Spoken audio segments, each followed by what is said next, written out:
欢迎来到巴巴娱乐呀频道，请订阅频道，所以大家不要错过当天最热门的新闻。我们今天的时事通讯包括以下内容：诚意王权富贵有多强？魏波先破亿凭什么呢？诚意王权富贵凭啥魏波狂揽2亿热度？聊聊这个让观众嗷嗷等更的男人。家人们，咱摸着良心说，这年头看个剧容易吗？但诚意和他的王权富贵硬是把魏波剧完成了，顶流角色热度破2亿，隔壁平台跑来送祝福，粉丝熬夜等消息就为看他露个脸。说实话，我瞅着这阵仗都惊了，这哪是等一部剧啊，分明是在等一场年度大戏开幕。今天咱就掰开揉碎了唠，这背后到底藏着啥门道？魏波先火破2亿。这热度可不是大风刮来的。有人说剧都没影呢，热度破2亿是不是太夸张？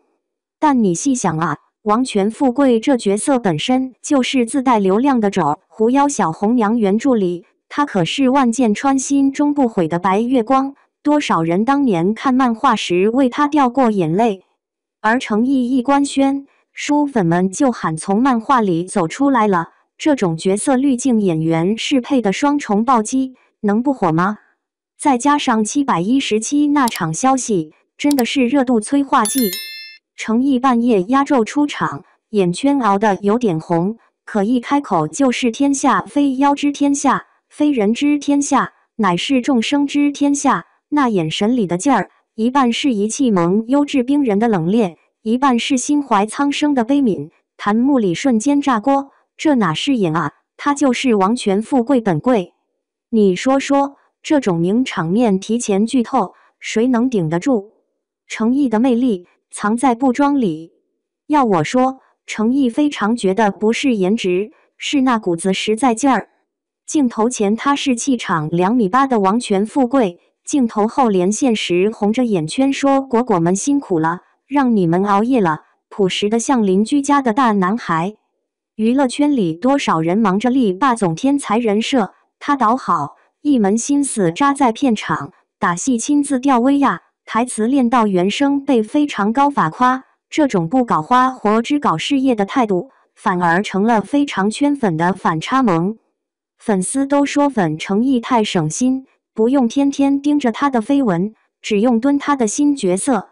这种靠作品说话的安全感，可比那些天天上热搜的虚火靠谱多了。毕竟观众的眼睛是雪亮的，谁在认真演戏，谁在敷衍了事，大家心里门儿清。王权富贵，这次他演了个带刺的温柔。看惯了诚意演的司凤、应渊，你可能会觉得他是不是只会演隐忍深情款？但王权富贵真不一样，以前的角色多是被命运推着走。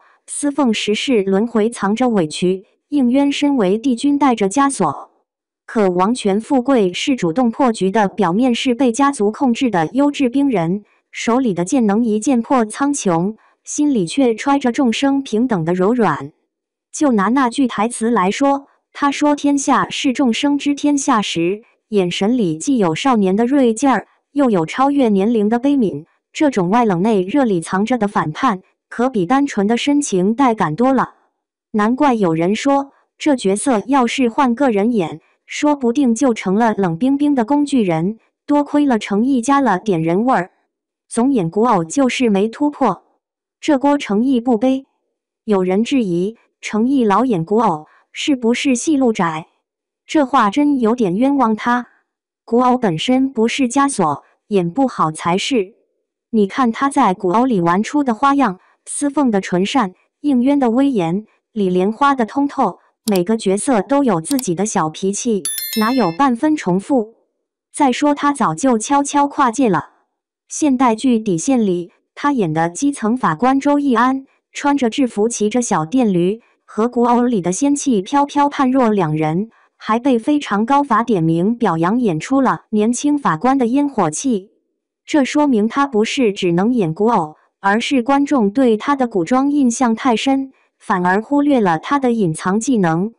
真正的好演员，从不怕角色类型，怕的是演不出新意。而程毅显然在每个角色里都藏着求变的小心思。待播剧总被压，别急，好饭不怕晚。粉丝天天催剧呢，其实这事儿真不能怪程毅。业内都知道 S 级的大制作播出的看平台排期、市场环境，甚至还得瞅着竞争对手的动静。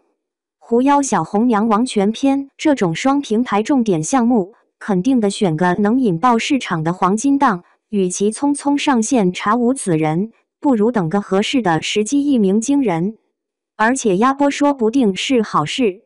你想啊，要是好几部剧扎堆播，角色撞型了，观众容易审美疲劳。平台慢慢排期，反而能让每个角色都独美。虽然剧粉急得喊饿，但也明白好剧不怕晚，毕竟一部剧的口碑从来不是靠播得快，而是靠播得好。程毅的路还能走多远？答案藏在他的笨功夫里。有人担心程毅还能突破吗？我倒觉得大可不必。这几年他的进步肉眼可见，从配角到 S 一番大男主，从需要配音到原声获赞，每一步都走得稳稳当当。他不像有些演员追求一夜爆红，反而愿意花时间磨角色，这种笨功夫恰恰是走长远路的底气。